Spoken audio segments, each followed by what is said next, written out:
We are in the middle of Torah Yud Bet Tehillah LeDavid, part 4 of this Torah, close to the end of part 4, Ot Dalet. Rebbe Nachman was explaining how the intention of the tzaddik, when he hears those people that are defaming him, those people that are insulting him, is that he should pay attention. Those people that we're speaking about they're called Jewish demons, and they are people that learn Torah, but they learn Torah like Lavan learns Torah in a disconnected way. And and these people, we spoke about them and we said that they are what the Torah that is in their mouth is, the Torah is representing the Shekhinah, so the Shekhinah is represented by that Torah. And because they're learning the Torah in a disconnected way, so they are disconnecting the Shekhinah from HaKadosh Baruch Hu. Okay, and that means that they are taking the wish of Hashem, the will of Hashem, the laws of Hashem, the consciousness, the divine consciousness, and the power of Hashem, the energy of Hashem, and they're disconnecting it from Hashem. They're attributing it to themselves. They're taking it for their own personal gain. They're taking it they're using it for the fulfillment of their ego, the fulfillment of the desires of their animal self, of their lower self. And so that's the definition of Shechinta Begaluta, the Shekhinah in exile. These words of Torah, that they have taken those words and they have deformed and misconstrued them in a way that they are now insulting the tzaddikim. They are now insulting the people that are serving Hashem through dveikut, in a connected way, in a true way. That is the Shekhinah, the words in their mouth that have been deformed and misconstrued. That's the Shekhinah in exile. Okay, that's the Shekhinah not in her rightful place. All of exile is the definition of exile, the idea of exile, of galut, is when something is not at its home. It's not connected to its source. The home of the person is the place where he belongs. And the place where everyone and everything belongs is at its source. And so when something is disconnected from its source, that's called exile. That's called galut. And so the tzaddik hears these insults, and the tikkun, the reason why he hears this insult is that so he should pay attention that what is actually happening here is that the Shekhinah is in galut, the Shekhinah is in exile. And so why am I being, why is Hashem letting me know this? Why am I going through this challenge, this difficulty, this insult that I'm being insulted here by these people? Hashem wants me to rectify the Shekhinah. Hashem wants me to return the Shekhinah to its source. So how am I supposed to do that? How does the tzaddik do that? So Rabbi Nachman outlined in 3 steps. He says what you need to do is you need to accept it with love. The tzaddik needs to accept with love these insults. And then love is complete acceptance. That's the first step. Completely welcoming it. You're no longer resisting it in any way. You're completely accepting it, welcoming it, and from the love that you have for Hashem and the trust that you have in Hashem, that this is for your good. You know, there's a distinction between when people say, oh, everything is for your good. That's the first level.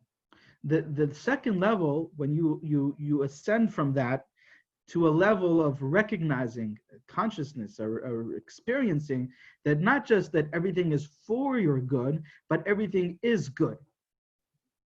And then the third level is that not that I don't even have to say that, I'm actually experiencing that it is good.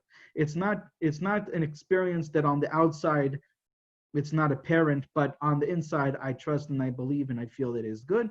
It's that the good within it is actually revealed. That's the third level. And these 3 levels, Rabbi Nachman speaks about here, but he expresses them in more Kabbalistic language. Okay, and he speaks about how the tzaddik first, he accepts this insult with love, and that's the Shekhinah being elevated to the place of the zroa, the right arm. Vimino dechabikeni. It's called a hug. The right arm hugs me. Hashem hugs me with his right arm. That's the love. The right arm is always chesed. It's love. And then he accepts it. He not just accepts it, but now he is besimcha. Okay, that's the second level. It's to not only to accept the insult with love, but recognizing that here is the Shekhinah is here in exile. And obviously, if you really pay attention, the tzaddik can tell and he can feel the Shekhinah's presence within the insult.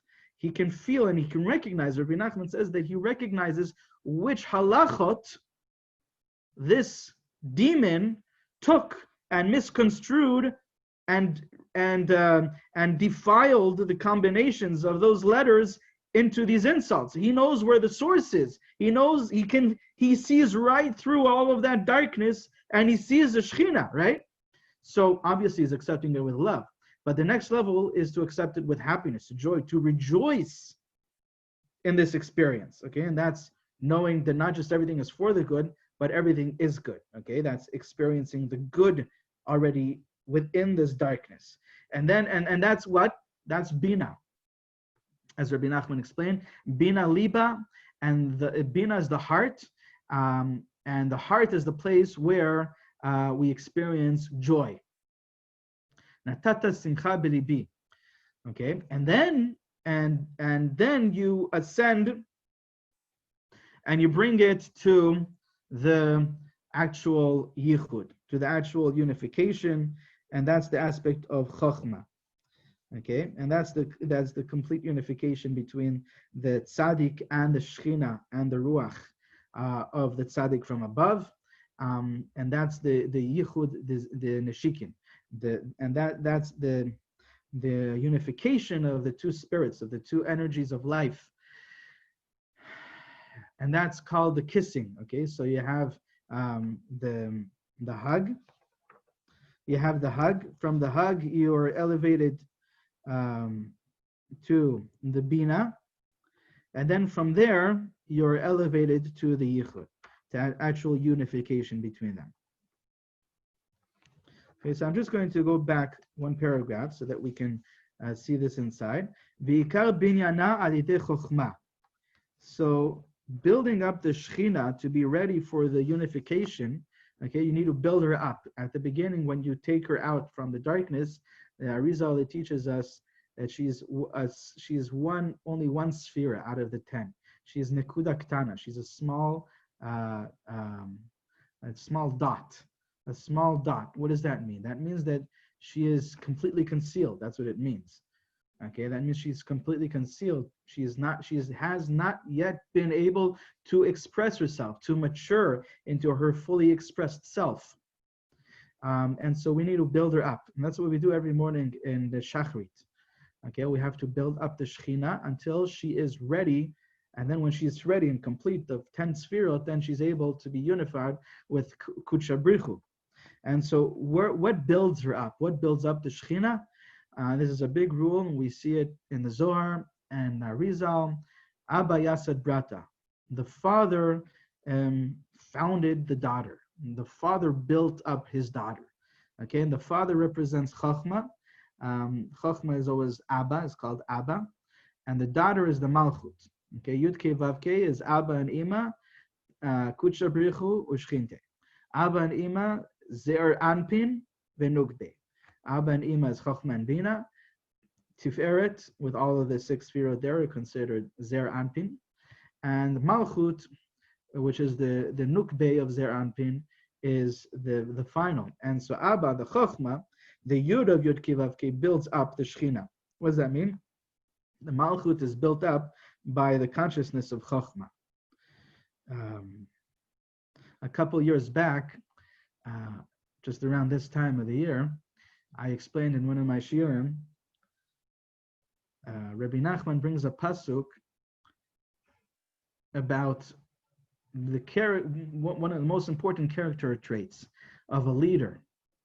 And he says that one of the most important character traits of a leader is joy, inner joy, happiness, happy energy, which is expressed as zrizut. Zrizut is the opposite of laziness. Zrizut is when a person is quick and swift. He's in the flow of things and he has things happen. He does things. Okay, and so that's the opposite of atzlut, the opposite of laziness. And where does it come from? It comes from, it's an expression, it's an outward physical expression of an inner joy, happiness. Rabbi Nachman brings a pasuk to prove this. The pasuk is, Lech el nemala atzel. The pasuk is Lech el nemala atzel. It's a pasuk in Shlomo HaMelech says this pasuk. And he says that the lazy one must learn from the ant how to be geschickt, as they say in Yiddish, how to be quick and how to be swift and how to be proactive, living proactively. Just like the ant prepares, it's constantly working, preparing for the food, so that it will always have its food, everything is always taken care of, and it doesn't waste time. It doesn't sleep around. It's always working. It's always making sure that it's doing, and it doesn't waste a second. Okay, so that's the nimala, that's the ant. And Shlomo HaMelech is teaching the lazy one to learn, look at the ant and learn the character traits of zrizut, of being quick and being swift and being proactive from the ant. So Rabbi Nachman brings a pasuk, Misham ro'eh even Yisrael. Okay, from there is the shepherd or the leader of the nation of Israel. Right? And that pasuk, the last letters of that pasuk, the safei tevot of that pasuk, Misham is mem, ro'eh is hey, Misham ro'eh even is nun, Yisrael is lamed. And these are the letters that make up the word nemala, an ant. So Rabbi Nachman teaches us from here that the character trait of a ro'eh, a shepherd of Israel, the leader of Am Yisrael, is the character traits of the nimala, of the ant. It's the opposite of laziness. It's full of joy and full of happiness. And so now I explained in Ashir in previous years, around this time of the year, that if you look at the end of that pasuk, Lech el nimala atzel, what does the end of that pasuk say? Re'eh deracheha v'chacham. Re'eh deracheha v'chacham. See her ways and become wise. But it uses the word chokhmah. Okay, and so what I explained was that this idea of the learning from the ant, okay, which is joy, simcha, drawing joy to a point where it's expressed in your outward in actions, right? As zrizut, being quick and being swift and being proactive, that in itself, that's the tikkun of malchut. If you want to know how to be metakin your personal malchut, you have to be geschickt, as they say in Yiddish. And also, I'm going to give another Yiddish word, don't be a shlemazel. Okay, in Yiddish they say, don't be a shlemazel. A shlemazel is somebody that just, he just not successful. He's like the type of person that acts as if he has no mazel. Okay, that's what a shlemazel is. And so don't be like that. You have to be proactive, and you have to be swift and quick and full of joy and full of happiness, which comes from bitachon and emunah, right? Obviously, that's the source of this joy and this happiness. But this in itself is the tikkun of malchut. That's how you're metakin malchut. And there's another Torah in Likutei Moharan close to the end, in the second part of Likutei Moharan, where he explains that a person's parnasa comes from this aspect of malchut, from this aspect of being geschikt, from being zariz, from being the opposite of shlemazel. Okay? Being proactive and being swift and being quick and full of joy and full of happiness, that's what brings parnasa to a person, which is the aspect of malchut. Rebbe Nachman always connects parnasa, your sustenance, your monetary sustenance, to malchut, to the tikkun of the Shechina. Now, so now we understand beautifully the end of the pasuk. So lech nimala atzel, go learn from the ant how not to be lazy, how to be zariz, right? And re'eh derachea v'chacham. When you see her ways, you will draw chokhmah. When you draw chokhmah, that's the tikkun of malchut, which is exactly bringing the simcha. Malchut, the tikkun of malchut is bringing the simcha. How do we see this? Who is the person in history that was metakin the malchut? He is known for the one who was metakin malchut in the greatest way, as David HaMelech. That's why from the 7 ushpizin that we have in Sukkot, the 7 days of Sukkot, the guest, David HaMelech, he is known as the one that's a merkava, right? He's the throne for the sphere of malchut, which is the Shechina, okay? And what was the special character trait that we know about David HaMelech? ודוד מפזז ומחרקר בכל עוז לפני השם. Okay, when they brought back the Aaron, the difference between David and Shaul, his father-in-law, right? Michal was his wife. The difference, Michal, the daughter of Shaul, was his wife. So the difference between him was David HaMelech, even though he was respectable and he was honorable, he went out, he's a king, right? He went out and he danced with all of his might, with all of his, he didn't reserve any of his honor to hold back. He let it all out on the dance floor, as they say. Okay, so that's David HaMelech. So David HaMelech is the aspect of Simcha. We see it in Tehillim, constantly singing to the Ribbon Shalom, songs of joy and praise and gratitude to Hashem, and playing the music instruments. Why is that? Because Simcha, as we said earlier, where does it come from? It comes from the heart. And the heart is the bina. The bina is the place where Simcha is drawn from. But where's the source of that energy of Simcha?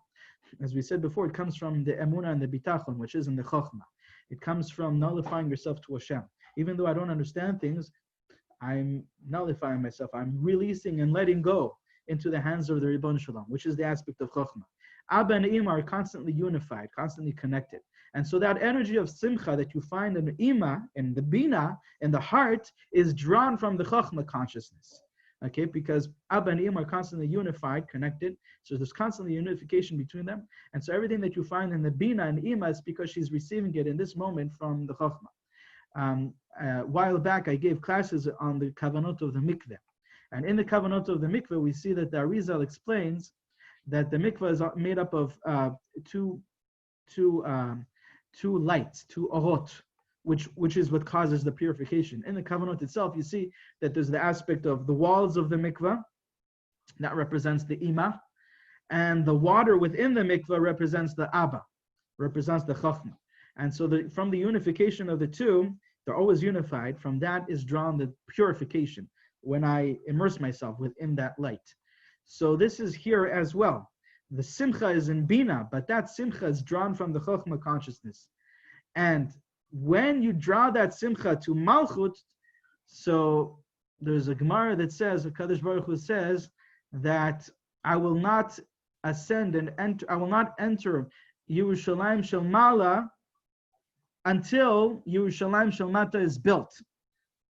There is a Yerushalayim above, which is parallel, exactly above the Yerushalayim in this world, right? And Hashem says, I will not enter the Yerushalayim above until the Yerushalayim below is built. And the Zohar explains that the building of the Yerushalayim Shel Mata, first of all, what do they represent? What does the Yerushalayim Shel Mala represent? What does Yerushalayim Shel Mata represent? The Yerushalayim above represents Ima, which is Bina, and Yerushalayim below represents Malchut, the Shechina. And the Zohar explains that the building, from this we see the building of Yerushalayim below, building of the Malchut is from the Koach of Yerushalayim from above, from the Koach of Bina. Okay? But where is that drawn from? So that's the Simcha that you're drawing into the Malchut and you're rectifying her. But where is that drawn from? That's drawn from Chokhmah, as we said. It's always drawn from Chokhmah. The energy of Simcha that you have in the Bina is drawn from Chokhmah. And so that's the explanation, that's the understanding of Lechem Mala Atzel. Go to the ant, lazy one, and learn from the ant how not to be lazy, how to be full of joy and happiness, which is expressed in your actions as zrizut, right? And learn from her ways and draw chachma. Because drawing chachma is that energy of the simcha, the chachma and the simcha, which will build the malchut. And building malchut is what a leader needs. The aspect of leading others and influencing others is the aspect of malchut.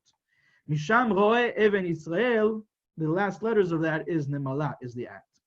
So that's something, piece that I gave over in a shir a couple years ago. And so this is connected to what we're seeing here, how Rabbi Nachman says here that the building of her, the building of the Shechina, to build her up, to be complete in her 10 sefirot, is through the Chokhmah. Alideh Chokhmah.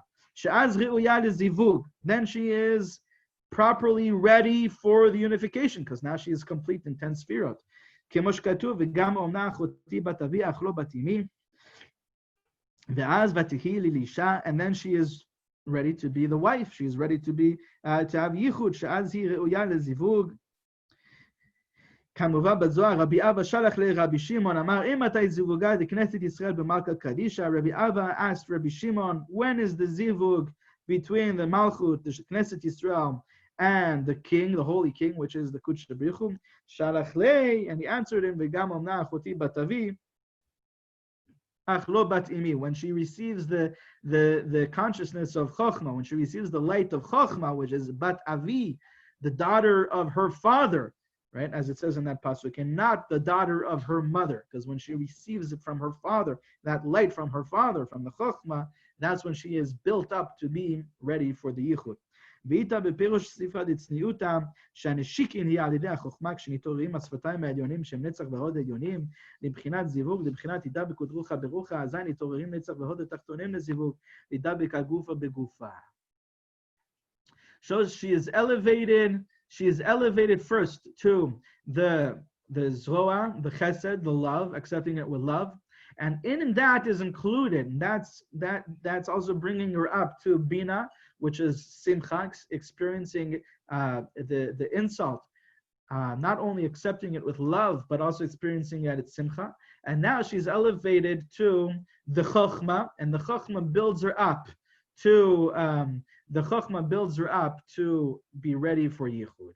And so this is the point. She receives the yichud of neshikin, and that prepares her for the actual yichud of the gufa, which is the yichud, as we said, of the 7 lower sefirot.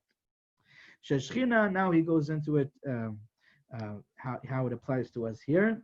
נמצא כשצדיק משכיל בחוכמתו ויודע מאיזה צירופין של תורה שבעל פה נעשה אלו הצירופין של עמדן דובר עליו, והצדיק לומד אלו הצירופין ועושה מהם צירוף הלכה שהיה מקודם שנתקלקל, כשיש לו זאת החוכמה, אז היה על ידי החוכמה הזאת השכינה היא מבחינות שושנת העמקים, מבחינת נשיקין, מבחינת שפתותיו שושנים, מבחינת ידבק ודרוכה ברוחה, ואז מתעורר זיווגה דגופה בגופה.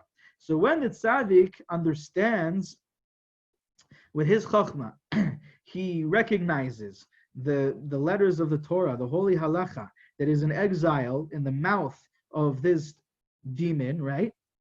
And so now the tzaddik learns those halachot in the proper way, those same halachot that were taken in exile, he learns it in the proper way. So when he has this chokhmah, so this is a chokhmah that he's drawing in, that builds up the Shechina. He has already taken out the Shekhinah from exile because he has recognized it. Now he has learned it in the proper way. And he has drawn the Chokhmah that builds her up. And that brings her to Neshikin, to the Yichud of the kissing. And that's the unification between the Tzaddik, his Ruach, his power of speech with the words of the Torah that he is speaking in the proper way. Okay? And now, through that Yichud of the Neshikin, of the kissing, she is ready for zivuga de gufa begufa, for the proper yichud, the complete yichud of the 7 lower sefirot. שהשכינה בין טרן צדיקה יתווה בין צדיק עליון שהוא התנא שחידש זאת התורה, ועכשיו משפיע בה, ובין צדיק התחתון, הלומד לתורה ומעלה להשכינה מים נוגבין כדי שתדבק. The tzaddik from above, the Shekhinah sits between both tzaddikim. The tzaddik from above is the one that originated this Torah. And now, because I am learning this Torah in this world, the tzaddik from below, so I'm causing that the tzaddik from above is infusing the Shekhinah with the light, this tremendous light, with this tremendous shefa, and what shefa is being infused. It's called Mayin Dechurin. So there's something called Mayin Nukbin and Mayin Dechurin.